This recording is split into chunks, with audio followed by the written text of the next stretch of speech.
எல்லாருக்கும் வணக்கம்.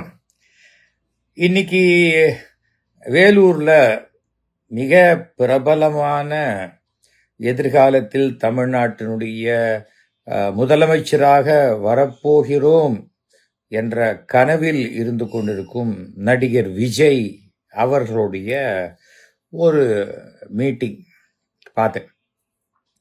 அது அவரே அதை பெரிய லட்சக்கணக்கான மக்கள் இருக்கிற மாதிரி நினச்சிக்கிட்டு பேசுகிறார். அங்கே ஒரு 5000 பேர் தான் இருந்தாங்க. அதில் முதல்லையே ஆரம்பத்தில் ஒரு விஷயத்தை நான் சொல்லிடணும். அது don't open your mouth and show your ignorance அப்படின்னு ஒரு பழமொழி இருக்கு. அதிகமாக பேசாத வரைக்கும் நம்மளை புத்திசாலின்னு நினைக்கிறதுக்கு எதிராளிக்கு ஒரு வாய்ப்பு. கடன்னு பேச ஆரம்பிச்சுட்டா அடட இது வெறும் காலி டப்பா, ஏன் இவ்வளோ சத்தம் போடுது அப்படின்னு எல்லாருக்கும் தோணும். புரியுதா? உலகத்தில் மைக்குன்னு ஒன்று கண்டுபிடிச்சிட்டாங்க. அந்த மைக்கை கண்டுபிடிச்ச பிறகு நாம் எவ்வளவு குறைச்சலாக சின்ன லெவலில் பேசினாலும் அது 10 லட்சம் பேர் இருக்கிற இடத்துல பெரிய ஸ்பீக்கரில் அவங்க காது கிட்ட பலமாக கேட்கும். இது அடிப்படை. அங்கே வா வா வான்னு கத்தினா ஏதோ மைக்கு தான் வேலை செய்யலை போல இருக்கு. கடைசி வரைக்கும் நம்ம கத்தணும். பாவம் அண்ணன் எவ்வளோ உணர்ச்சி வசப்படுறாரு. அப்படி எப்படி இருந்தனோ இப்படி ஆயிட்டேன் அப்படிங்கிற மாதிரி கத்தி அதுக்கு ஐ எம் சாரி இந்த நடிப்பெல்லாம் நடித்து நாங்கள் சிவாஜி காலத்துலேருந்து நடிப்புடைய உச்சத்தெல்லாம் பார்த்துட்டோம். அதை அரசியல் மேடையில் நடித்தா அது ஓட்டு போடவே தெரியாதவங்க, இது வரைக்கும் ஓட்டு போடாதவங்க, ஓட்டு இல்லாதவங்க வேணால் அந்த சினிமா ரசிகர்கள் விசிலடித்து கொண்டாடலாமே தவிர ஜனங்களுக்கு அது போய் சேராது. ஓகேயா? முதல்ல புரிஞ்சுக்கணும். எஸ்ஐஆர்லேயே கிட்டத்தட்ட 50 லட்சம் பேர் நீக்கப்பட்டு விட்டார்கள். அந்த 50 லட்சம் பேர் போச்சுன்னா அதுக்கு இப்போ இன்றைக்கி நான் பார்த்த கணக்கின்படி 5,57,00,000 பேர் இருக்காங்க. தமிழ்நாட்டில் ஜனத்தொகை கிட்டத்தட்ட 9 கோடி பேர் இருக்காங்க. எல்லார் வீட்லேயும் ஒரு விஜய்னா அந்த 4 கோடி பேர் வீட்டில் இருக்கிற விஜய்க்கு ஓட்டு கிடையாது. ஃபஸ்ட்டு அதை தெரிஞ்சுக்கணும். இதை நம்ம யார் ஓட்டு வாங்குறாங்க, யார் அதிகமாக வாங்கி ஜெயிக்கிறாங்க, யார் ஆட்சி அமைக்கிறாங்க. ஓகேயா? ஒரே ஒரு தொகுதியில் நின்று அதிகமான ஓட்டு வாங்கிட்டா கூட அவங்களால ஆட்சி அமைக்க முடியாது. அந்த தொகுதி எம்எல்ஏவா அந்த 234 சீட்டில் எந்த சீட்டு போட்டிருக்கோ அங்கே மட்டும் உட்காந்துட்டு தான் வரணுமே தவிர நேராக போய் சிஎம் சேர்லலாம் உட்கார முடியாது. பெருசாக இருக்கேன்ட்டு ஸ்பீக்கர் சபாநாயகர் சேர்லலாம் போய் உட்கார முடியாது. அது என்னன்னா, சினிமா என்பது ஜனங்களை பைத்தியமாக அடிக்குதுங்கிறது ஒன்று இருக்குது. அது சினிமாவே நிஜம்னு நம்புகிற சில நடிகர்களையும் அந்த மாதிரி மனக்குழப்பத்துக்கு உள்ளாக்கிறது. நான் ஒரு தடவை இந்த குரோம்பேட் ரயில்வே கிராசிங் கிட்ட நிற்கிறேன். அப்போ கேட்டு, அப்போது ட்ரெயின் போகிறதுக்காக 10 நிமிஷம் ஆயிடுச்சு. ஒருத்தவங்க தான், என்ன சார் நீங்கள்லாம் எவ்வளோ பெரிய நடிகர் ரஜினியோடலாம் நடிச்சிருக்கீங்க, அப்படியே ரஜினி மாதிரி அப்படியே ஃப்ளை பண்ணி அந்த பக்கம் போயிடுவானா அப்படின்னா. நான் ஊற்றியை பார்த்துட்டு சொன்னேன், நான் உயிரோடு இருக்கணும்னு நினைக்கிறியா இல்லையா?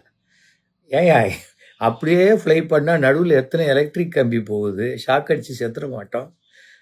இது ரஜினியே போனாலும் ரஜினிக்கு இது தான். அது செட்டு போட்டு எடுக்கிற விஷயத்தெல்லாம் நிஜம் நம்பக்கூடாது. சும்மா தமாஷ் பண்ண வாத்தியாரா என்ன நீ அப்படின்ட்டு போகிறாங்க. இது எதுக்குன்னா, இதை படம் பார்க்குறவங்க நம்பினா கூட ஒரு நியாயம் இருக்குது. படத்தில் நடிக்கிறவங்களே அதுதான் நிஜம் நம்பினா அது நமக்கு பரிதாபமாகத்தான் தோணுகிறது. அவர் ஏதோ பேசுகிறோம், அவர் பேசினதுக்கெல்லாம் கைத்தட்டல் வருது, அதனால எல்லாம் சிறப்பாக இருக்குது அப்படின்னு அவரே நினச்சிக்கக்கூடிய ஒரு சூழ்நிலை. இது எல்லாம் இதெல்லாம் இந்த மே மாதம் தெளிஞ்சிரும். எப்படியும் விஜய் எழுதி வச்சுக்காங்க. நான் சொல்கிறது, ஜூன் ஜூலையில் ஷூட்டிங்க்கு போயிடுவார். அடுத்த படம் ஷூட்டிங்க்கு போயிடுவார். இது கடைசி படம்லாம் இல்லை. ஏன்னா அவருக்கு அரசியல் இல்லை. அவர் இந்த முதலமைச்சர்லாம் கிடையாது. ஓகே? இப்போ அவர் சொன்ன விஷயத்துக்கு மட்டும் கொஞ்சம் தான் எடுத்துகிட்டு இருக்கேன். எல்லாத்துக்கும் என்னால் பதில் சொல்லலை. ஒரு எவ்வளோ விவரம் புரியாத பேசிக்கிட்டு இருக்காரு. அறிவாலயம் பக்கத்தில் யார் நடந்து போனாலும் கூட்டணியில் சேர்த்துக்கிறாங்களாம். இது எவ்வளோ குழந்தைத்தனமான பேச்சு. இந்த பால் டப்பா, பால் பூட்டி, பாலுக்கு பால், பானாவுக்கு பானா, மூணாவுக்கு மூணா, கூனாவுக்கு கூனான்னா இது நீங்கள் தமிழிசைக்கிட்ட பேசினா அவங்க சந்தோஷப்படுவாங்க. அடட என்ன மாதிரியே பேசுகிறே தம்பி, நீயும் வாங்க, 2 பேருமே டெல்லி சலோ அப்படிம்பாங்க அவங்க. ஆனால் இது இந்த பழம் தின்னு கொட்டை போட்டு 7வது முறையாக மே மாதம் ஆட்சி அமைக்கப் போகும் திராவிட கட்சியான திமுக திரு ஸ்டாலின் அவர்கிட்டலாம் இதெல்லாம் பேசுறது இருக்கு இல்லையா, குழந்தைத்தனமாக இருக்கு. அவ்வளோதான். அதுதான் நான் சொல்லிக்க ஆசைப்படுறேன். யார் போனாலும் வா வா வா வா என்ன கூப்பிட்டு யார் உங்ககிட்ட வந்துட்டாங்க? உங்கள் ஆளுங்க தான் அப்படியே குழந்தை பிடிக்கிறவங்க மாதிரி எல்லா பக்கமும் திசையிலையும் அனுப்புறீங்க. நீ வா 70 சீட்டு தரேன், நீ வா 80 சீட்டு தரேன், எடுத்துக்கோ, எல்லாத்தையும் எடுத்துக்கோ. ஏன்னா தெரியும் உங்களுக்கு எத்தனை லட்சம் ஃபார்ம் கொடுத்தீங்க. 100 ரூபா ஃபார்ம் கொடுத்தீங்கல்ல, 50,000 பேர் டவுன்லோட் பண்ணாங்கிறாங்க, 10,000 பேர் நேரில் வாங்கிட்டான்றாங்க. அந்த தெருவிலேயே டிராஃபிக் ஜாம் ஆச்சு. அந்த ஏரியாலேருந்து யாருமே வெளில போக முடியல. அந்த மாதிரியான சிக்கல் இருந்தது. அப்படி ரசிக்க கண்மணிகள்லாம் அவங்க குதிச்சாங்கன்னு சொன்னாங்க. கடைசியில் எத்தனை அப்ளிகேஷன் உங்களுக்கு திரும்பி வந்தது ஃபில்அப் பண்ணி? அதில் எத்தனை பணம் கட்டின? ஒரு 50 அப்ளிகேஷன் கூட 10,000 ரூபா பணம் கட்டல இல்லையா? நீங்கள் புரிஞ்சுக்கணும். இன்னைக்கு போய் பாருங்க, திமுக கூட்டணிக்கு நம்முடைய விஜயகாந்த் அவர்களுடைய கட்சி டிஎம்டிகே வந்த பிறகு அந்த ஆஃபீஸில் என்ன கூட்டம் பார்த்தீங்களா? அந்த ஆஃபீஸில் இப்போ அப்ளிகேஷன் வாங்கிறதுக்கு எத்தனை கூட்டம் பார்த்தீங்களா? முதல்ல பாருங்க. முதல்ல பட்டணப்பாக்கம் ஜன்னல்லேருந்து பார்த்தா உங்களுக்கு பீச் சன்ரைஸ் தெரியுது. அந்த சன்ரைஸ்னாலே உங்களுக்கு டென்ஷன் ஆகுது. அது என்னன்னே புரியல. இந்த பக்கம் பார்க்கலாம், பார்த்தா என் வீடு தெரியும் உங்களுக்கு. ஆனால் அதுக்கு நடுவில் நிறைய பில்டிங்லாம் உங்களுக்கு மறைக்கிறதுனால அது தெரியலை. அதனால் சன்ரைஸை பார்த்தாலே உங்களுக்கு டென்ஷனாக இருக்கிற ஒரு காரணத்தினால காலங்காலத்தாலே ஒரு டென்ஷன் ஆயிடுறீங்க. மீட்டிங் வரத்துக்கு முன்னாடி நீங்கள் என்ன பண்ணுறீங்க, ஒரு மீட்டிங்கை ஜனங்கக்கிட்ட பேசணுங்கிற மாதிரியே பேசலை.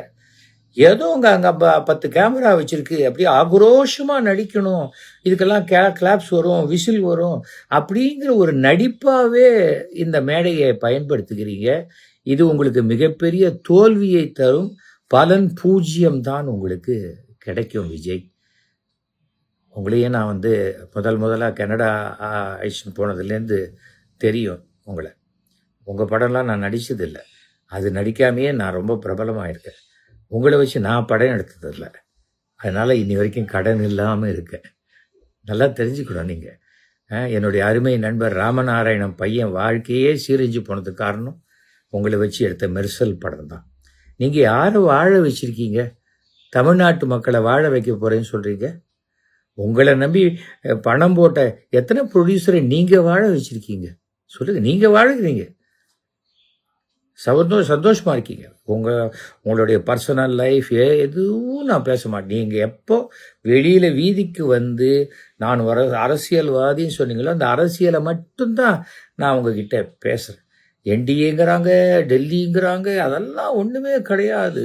என்னுடைய ஒரே போட்டி டிவிகே டிஎம்கே. என்ன போட்டி?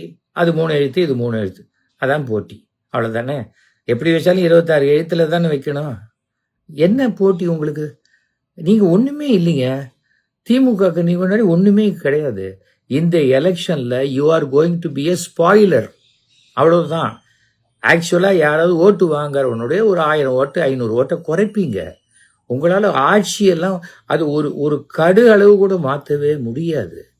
உங்களுக்கு அரசியலே தெரியாது, தெரியலை, தெரிஞ்சுக்க விருப்பப்படலை.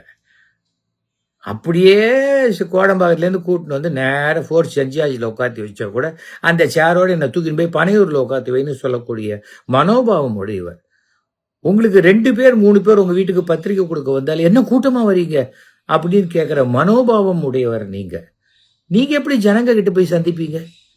ஜெயிச்சோன்னு தமிழ்நாட்டில் ஒவ்வொரு கிராமத்துக்கும் வருவீங்கிறீங்க. அந்த மாதிரி வரதுக்கு உங்களுக்கு வாய்ப்பே இல்லை. ஏன்னா நீங்கள் ஜெயிக்க போகிறதே கிடையாது. அந்த துணிச்சலில் தான் சொல்கிறீங்க. வரீங்க என்ன வரீங்க? செத்து போனவனுக்கே ஆறுதல் சொல்கிறதுக்கு அந்த குடும்பத்தை அழுதுகிட்டே உங்கள் வீட்டுக்கு தான் வர சொன்னீங்க. என்ன என்ன பேசுறீங்க? தூய சக்தி. நீ என்ன தூய சக்தி? புலி படத்துக்கு 1.5 கோடி ரூபாய் ஃபைன் போட்டாங்கல்ல இன்கம் டேக்ஸ். எதுக்காக? நீங்க இன்கம் டேக்ஸ் கவர்மெண்ட்டை ஏமாத்தினீங்க அப்படிங்கிற தூய சக்திக்கு தானே போட்டாங்க. நான் இன்னி வரைக்கும் ஒரு பைசா டாக்ஸ் பாக்கி இல்லாதவன். கமலஹாசன், ரஜினிகாந்த் யார் டாக்ஸ் பாக்கி வச்சிருக்காங்க? நீங்க வாங்கின ஃபாரின் கார் வேணும்னா அதுக்கு உண்டான வரியை கட்டணும். கட்டினீங்களா? நீங்க என்ன நினைச்சுக்கிட்டு பேசிக்கிட்டு இருக்கீங்க? உங்களுடைய பேச்சுக்கு பதிலே உங்களுக்கு ஒரு எல்லாரும் ஒண்ணு மக்கள்னா நான் தான் மக்கள் நீங்க சொல்றீங்க. உங்க நிர்வாகிகளுக்கே மேடையில இடம் கொடுக்காதவர் நீங்க மக்களுக்கு எங்க இடம் கொடுக்க போறீங்க?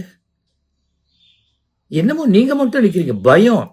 பக்கத்துல செங்கோட்டையன் நின்னா செங்கோட்டையனை பார்த்துருவாங்களோ, ஆதவர்ஜுனை பார்த்துருவாங்களோ. இல்ல உங்களை விட ஜாஸ்தி உங்க ரசிகர்கிட்ட பழகிற புஷி ஆனந்த பார்த்துட்டா அப்புறம் நம்ம என்ன பண்றது? அது ஏன் பயம் உங்களுக்கு? ஏன் ஒரு 10 பேர் உட்காந்து வச்சுட்டு உங்களால பேச முடியாதா மேடையில? இல்ல அந்த 10 பேரும் உங்களுக்கு ஏதாவது பண்ணிடுவாங்கிற பயமா? என்ன என்ன விஜய் இப்படி குழந்தைத்தனமா இருக்கீங்க நீங்க? நீங்க பால் புட்டி பால் டப்பான்னுங்கிறீங்க. நீங்க தான் ஏதோ பால்வாடி குழந்தை மாதிரி தான் இருக்கீங்க. புரியுதா? ஒண்ணுமே புரியல உங்களுக்கு, ஒண்ணுமே தெரியல உங்களுக்கு. பாவம். நீங்க உங்களை பார்த்தா ரொம்ப பரிதாபமா இருக்கு. உங்க ரசிகர்களை நான் ஒண்ணுமே சொல்ல மாட்டேன். அவங்க சினிமால 100 அடி ஸ்கிரீன் 60 அடியில 160 அடி ஸ்கிரீன்ல வர அந்த விஜய் தான் நீங்கன்னு அவங்க நினைச்சுக்கிட்டு இருக்காங்க. இல்ல அன்னைக்கு ஏர்போர்ட்ல தள்ளி விட்டு போது பொத்துன்னு விழுந்துட்டீங்கல்ல. யாரோ இடிச்சு தள்ளி விட்டு போது விழுந்தீங்க. அதை தடுத்து பிடிச்சாங்க இல்லையா? அப்போ சினிமால 100 பேர் தள்ளினாலும் விடாத மாதிரி இருக்கீங்களா? அந்த விஜய் இல்ல அன்னைக்கு ஏர்போர்ட்ல. இவ்வளவு பேசுறீங்களே. பசுமாடு கதை சொல்ற. காளை மாடு வந்தது, அப்படியே வந்து பாக்கெட்ல கை ஓட்டுனா அப்படியே ஸ்டைலா அப்படின்னு நீங்க காமிச்சோன்னு உடனே விசில் அடிக்கிறாங்க. ஓ, அந்த காளை மாட்டுக்கு எதிராக அண்ணன் தான் வராரு அப்படின்னு நினைக்கிறாங்க. பேக்கெட்லேருந்து புல்லு கட்டு எடுத்து கொடுத்தோன்னே அந்த மாடு சாதுவாயிடுது அப்படிங்கிறீங்க. தமிழ்நாட்டினுடைய பெண் சிங்கம், இந்தியாவிலேயே பெண் ஏதோ ஜெயலலிதா பாருங்க, அங்கே ஃபோட்டோ பாருங்க. நேராக அவங்களுக்கு நேரம் பேக்கெட்டில் கை போட்டு நின்னவன்னா, நான் கொடநாடு வாசல்ல கையை கட்டிக்கின்னு குளிரில் நடிகினாம்மா என்னை எப்படியாவது பார்த்துருங்கம்மான்னு அப்பாவோட போய் நான் நிற்கல இல்லையா? தெரிஞ்சுக்கோங்க யார் தைரியசாலின்னு தெரிஞ்சுக்கணும். உங்கள் படம் நடிச்சுட்டு உங்களுக்கு கும்பிடு போடுறவங்க, உங்கள் கூட நிற்கிறவங்க, அவங்க அப்படி தான் பாராட்டுவாங்க. எனக்கு அது அவசியம் இல்லை. நான் ஃபஸ்ட்டு நீங்கள் கட்சி ஆரம்பிக்கப்போன்னு சொன்னபோதே உங்கள் கட்சிக்கு இக்கு உண்டான்னு கேட்டவன் நான் தான். ஏன்னா அந்த அளவுக்கு தமிழே தெரியாது தான் அந்த டைட்டில் வச்சிங்க. வெற்றி இக்கு இல்லாத கழகம் அப்படின்னு வச்சிங்க. அப்புறம் அந்த இக்கு நான் சொல்லி தான் நீங்கள் போட்டிங்க. வேணா எடுத்து சோஷியல் மீடியாவில் ஒரு தடவை நாம் வாயை விட்டு வார்த்தை வந்துருச்சுன்னா அது நமக்கு பிறகும் பல ஆண்டுகள் அங்கே இருக்கும். அதுக்காக நான் சொல்கிறேன், உங்கள் மேலே எனக்கு ஒன்றும் விரோதம் கிடையாது, கோபம் கிடையாது. ஆனால் கிட்டத்தட்ட மிகப்பெரிய ஒரு பாடத்தை, மிகப்பெரிய பாடம், உங்கள் வாழ்க்கையிலேயே மறக்க முடியாத ஒரு பாடத்தை நீங்கள் கற்றுப்பீங்க. அதுக்காக தான் நான் சொல்கிறேன். கல்லாப்பெட்டி கூட்டணி. என்ன கல்லாப்பெட்டி கூட்டணி? உங்களுக்கு கல்லாப்பெட்டியே இல்லையா? சினிமாவில் இப்படி வரதெல்லாம் கேஷ் அப்படியே டைரெக்டாக அக்கௌண்ட்டில் போடுறீங்களா? கல்லாப்பெட்டியே வச்சுக்கலையா?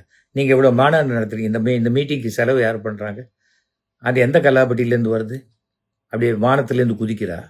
வேறு யாராவது கொண்டு கொடுக்குறாங்களா? இல்லை அந்த ரசிகர்களே வந்து அவங்களே சொந்தமாக கால்வா தோன்ற மாதிரி அவங்களே எல்லாம் பந்தல்லாம் போட்டு அவங்களே சேரை கொண்டு வந்து பண்ணுறாங்களா? என்னங்க நீங்கள் ஒரு ஒரு 5000 பேர் 4500 பேர் 3500 பேருக்கெல்லாம் மீட்டிங்கை போட்டுட்டு திமுகவோட சவால் விடுறீங்க. திமுகவுடைய இளைஞர் அணியோடைய கூட்டம் பார்த்தீங்கல்ல, 1.5 லட்சம் பேர். 1.5 லட்சம் பேர் நிர்வாகிகள், 1.5 லட்சம் பேர் இளைஞர் அணியை சேர்ந்தவர்கள். அடுத்த மாதம் வெயிட் பண்ணுங்க, 10 லட்சம் பேரை கொண்டு ஒரு மாநாடு நடத்த போறாங்க. இது என்ன பிஜேபி மாதிரி நினைச்சு பேசுறீங்களா? முந்தானத்து கூட பிஜேபியில் போட்டாங்க, மேடையில் 100 பேர் கீழே 75 பேர் உட்காந்துருந்தாங்க, மாநாடுன்னாங்க. அது மாதிரி நீங்கள் நினச்சிட்டு இருந்தேன். அது உங்களுடைய அறியாமை. கொஞ்சம் கொஞ்சமாக கற்றுக்கங்க. அதாவது நீங்களே வாரத்துக்கு ஒரு நாள் கூட வர்றது கிடையாது. 15 நாளைக்கு ஒரு தடவை, அமாவாசை மாதிரி பௌர்ணமி மாதிரி அப்படி ஒரு 15 நாளைக்கு ஒரு தடவை, 2 மாதத்துக்கு ஒரு தடவை வரீங்க. என்ன பண்ணுறது? ஒட்டு மொத்தமாக எல்லாரும் உங்களை எதிர்க்கிறாங்க. உங்களை சில பேர் ஒரு தூசி மாதிரி நினைக்கிறாங்க. அந்த ஆள் ஒன்றுமே கிடையாது. திமுக கிட்ட எத்தனை பேர் சீட்டு கேட்டாங்க? ஆட்சியில் அதிகாரம் கேட்டாங்க. அதெல்லாம் ஒன்றும் கிடையாது. ஆட்சியில் பங்கெல்லாம் கிடையாது. கொடுக்குற சீட்டு தான்னு சொன்னால் ஏன் அவங்கெல்லாம் உங்ககிட்ட வரல?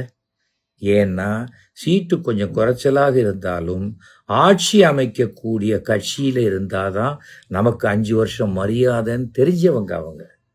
புரியுதா? இது ராகுல் காந்தி உள்பட சில கட்சியில் இருப்பாங்க.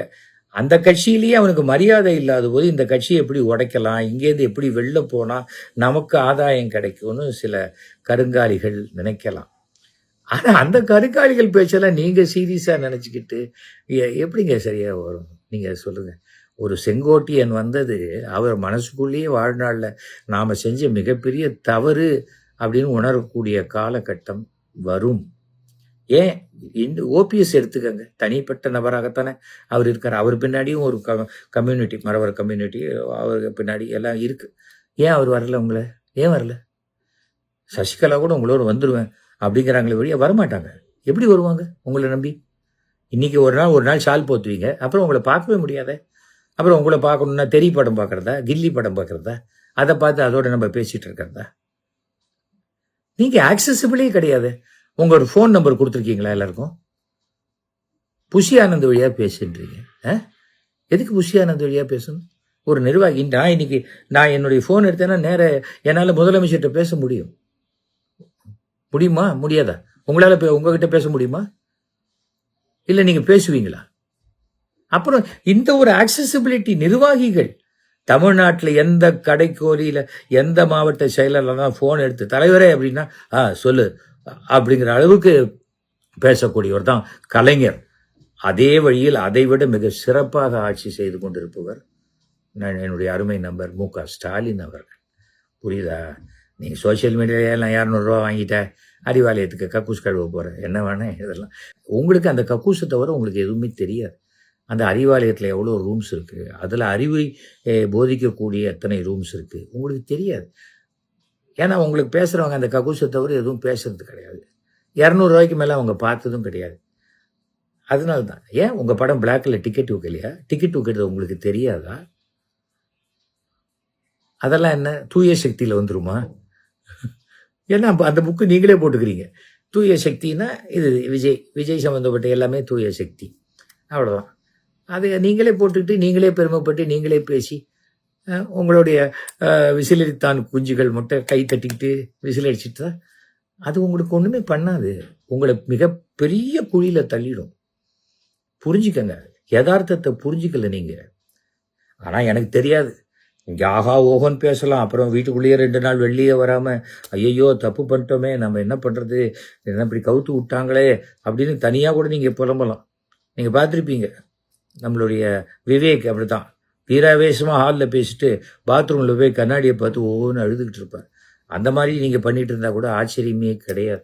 ஒட்டு மொத்தமாக என்ன காண்டு நான் சொல்லிக்கணும் வந்துட்டியா இந்த மாதிரியா பேசிகிட்டு இருப்பீங்க.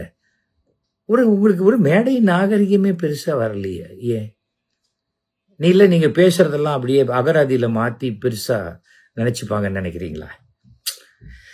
எனக்கு அரசியல் தெரியலன்னா மக்களுக்கே அரசியல் தெரியல. ஏன் மக்களை இழுக்கிறீங்க? மக்கள் புத்திசாலிகள், மக்கள் மிக மிக புத்திசாலிகள்ங்கிறது உங்களுக்கு மே மாதம் புரியும். அப்போதான் எல்லாரும் சொல்லுவாங்க, தம்பி புரிஞ்சிக்காத போயிட்டியப்பா அரசியலை, காசு கொடுத்து பார்க்குற சினிமா மண் நினச்சியா? உங்கள் படம் அத்தனை படமும் எத்தனை படம் நீங்கள் இது நடத்திருக்கீங்க, ஆடியோ லான்ச் நடத்திருக்கீங்க, அதுக்கு முன்னாடி ப்ரெஸ் மீட் நடத்திருக்கீங்க, உலகத்திலே இல்லாத படங்கிற மாதிரிலாம் சொல்லியிருக்கீங்களே. அதில் எத்தனை படம் ஓடிச்சு, எத்தனை படம் ஓடலை, எத்தனை படம் நஷ்டம் அந்த தயாரிப்பாளருக்கு? என்னமோ திமுக கொடுத்த வாக்குறுதி எதுவுமே நிறைவேற்ற மாதிரி கிட்டத்தட்ட 500க்கு மேலே கொடுத்துருக்காங்க. உலகத்தில் அது ட்ரம்ப்பாக இருந்தாலும் அதுக்கு மேலே இருந்தாலும் 100 சொல்லி அதில் 80 நிறைவேற்றினாலே அது மிகச்சிறந்த ஆட்சின்னு அர்த்தம்.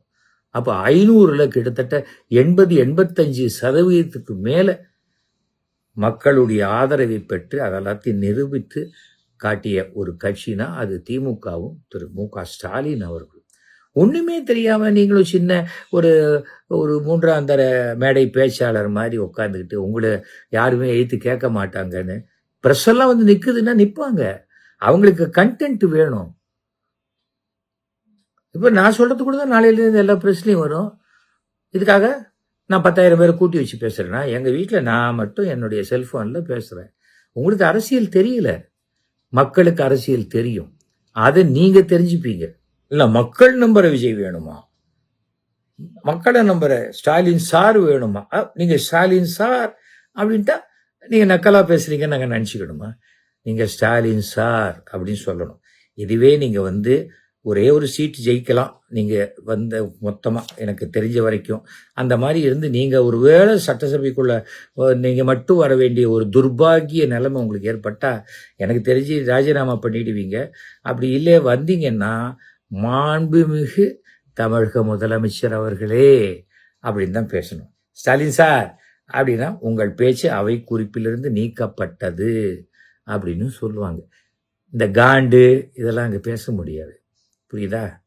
புரிஞ்சுக்கணும் சில விஷயங்கள், என்ன பேசணும் என்ன பேசக்கூடாது.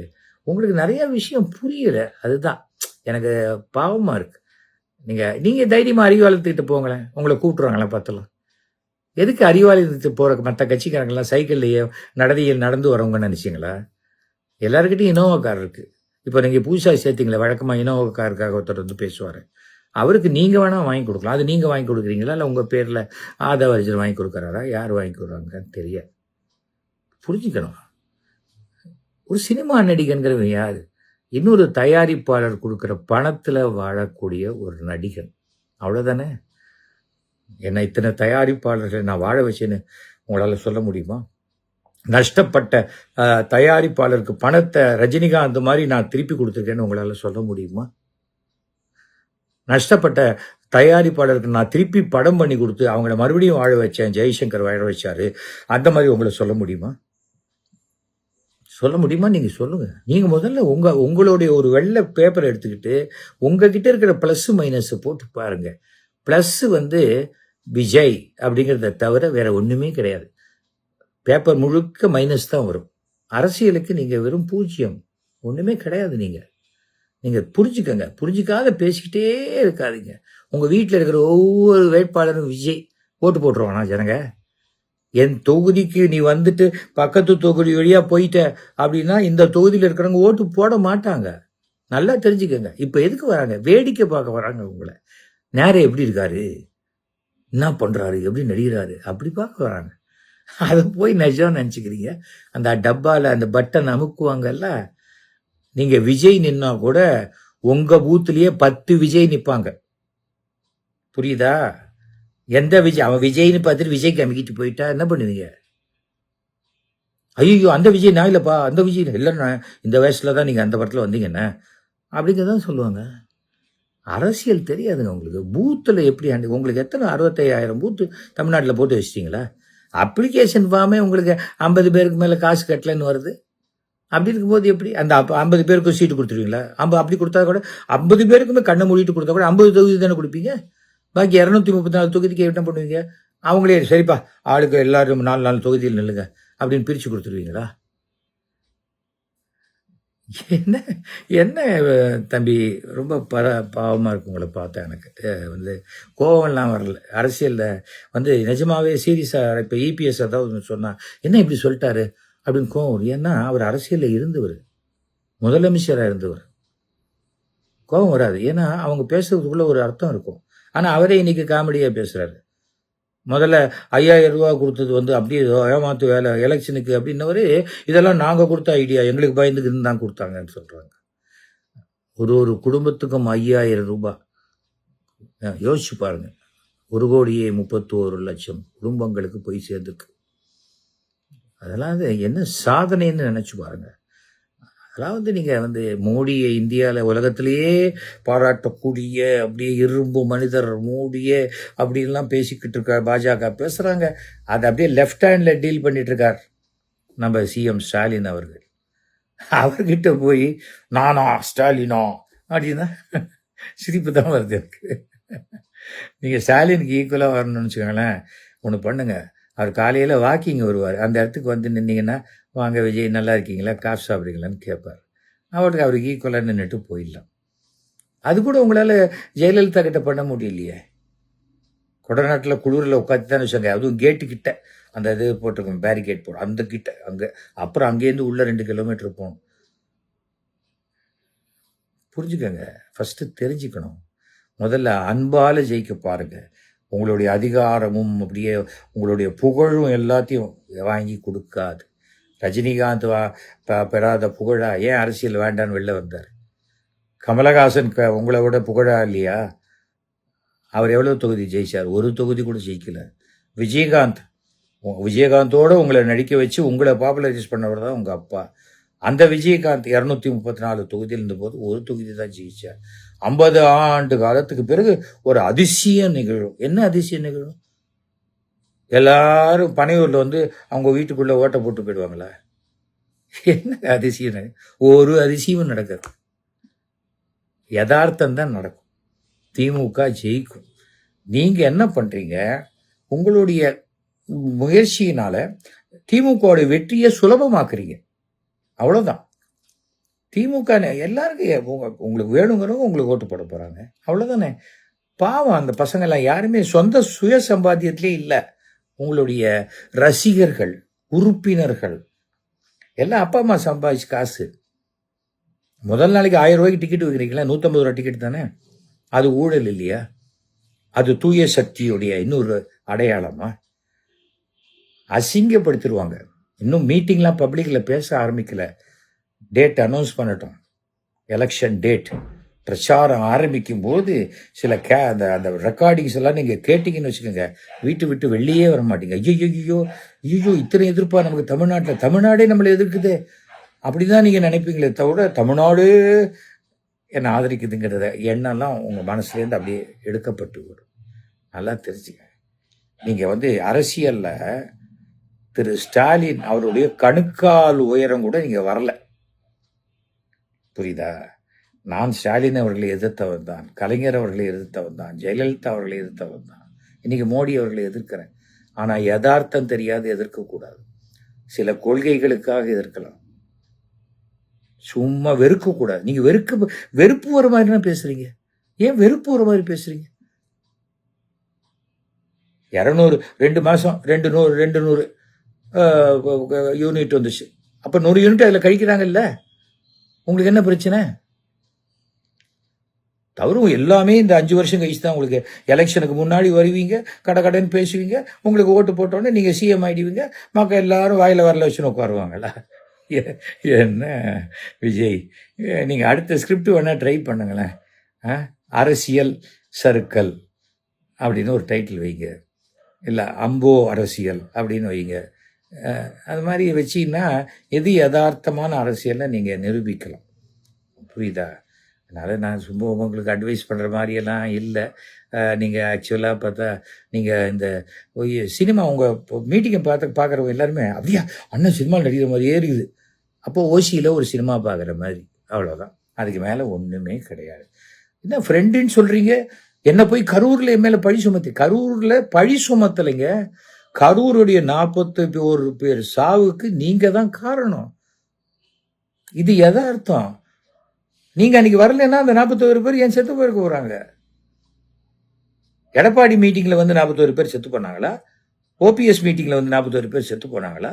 முதலமைச்சர் ஸ்டாலினுடைய மீட்டிங் வந்து 41 பேர் செத்து போனாங்களா? விஜய்ங்கிற நடிகனை வேடிக்கை பார்க்க வந்த கூட்டம் 50 மீட்டர் தள்ளி வண்டியை நிறுத்தாத வந்து கூட்டத்துக்குள்ளே வந்து நீங்கள் பண்ணின கலைவரம். அதான் சிபிஐயில் போய் பதில் சொன்னீங்கல்ல. நீங்கள் சொன்ன பதில் நியாயம்னா 5 நிமிஷத்தில் உங்களை விட்டுருக்கணும்ல. உங்களை எதுக்கு 7 மணி நேரம் உட்காந்து வச்சாங்க? 8 மணி நேரம் உட்காந்து வச்சாங்க? தெரிஞ்சுக்கங்க. நான் வந்து உங்களுடைய அளவுக்கு பணம் 200 கோடி 250 கோடி பணம் வாங்காத நடிகனாக நான் இருக்கலாம். ஆனால் நானும் ஒரு நடிகன். 17 முறை வாழ்நாள் சாதனையாளர் பெற்றவன். 600 அனாதை பிணங்களை அடக்கம் செய்தவன். 53 தடவை ரத்த தானம் செஞ்சுவன். இதில் நீங்கள் என்ன பண்ணியிருக்கீங்க எனக்கு சொல்லுங்கள். அப்போ நீங்கள் பெரிய ஆளா, நான் பெரிய ஆளா? சொல்லுங்க. எனக்கு குடிப்பழக்கம் கிடையாது, சிகரெட் குடிக்க மாட்டேன். சொல்லுங்க.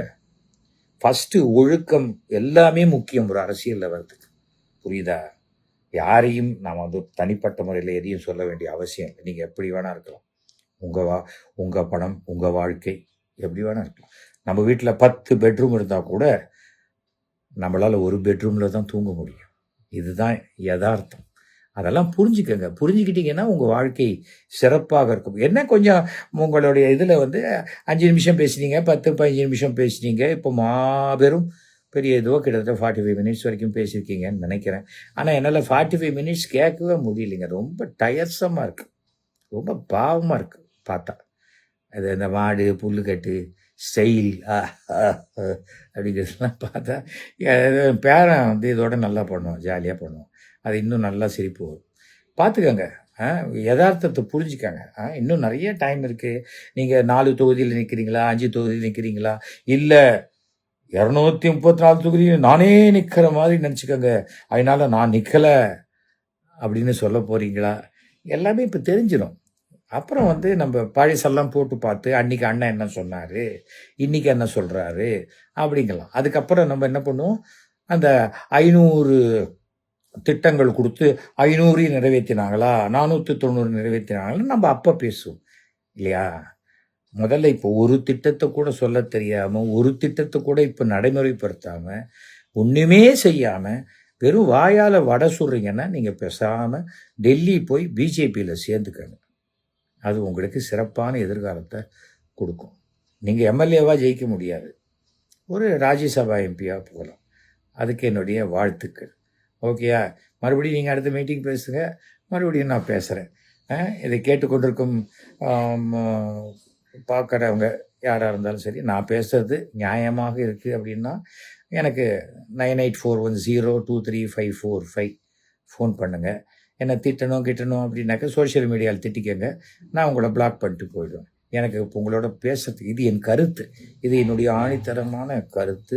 கடைசியில் முடிக்கும்போது திருப்பியும் அதை தான் சொல்கிறேன். என்னுடைய அருமை நண்பர் திரு மு.க. ஸ்டாலின் அவர்களுக்கு என்னுடைய அட்வான்ஸ் வாழ்த்துக்களை 7வது முறையாக ஆட்சி அமைக்கும் போகும் திமுகவிற்கும் 2வது முறையாக முதலமைச்சராக அமரப்போகும் என்னுடைய நண்பருக்கும் தெரிவித்துக் கொள்கிறேன். ஓகே.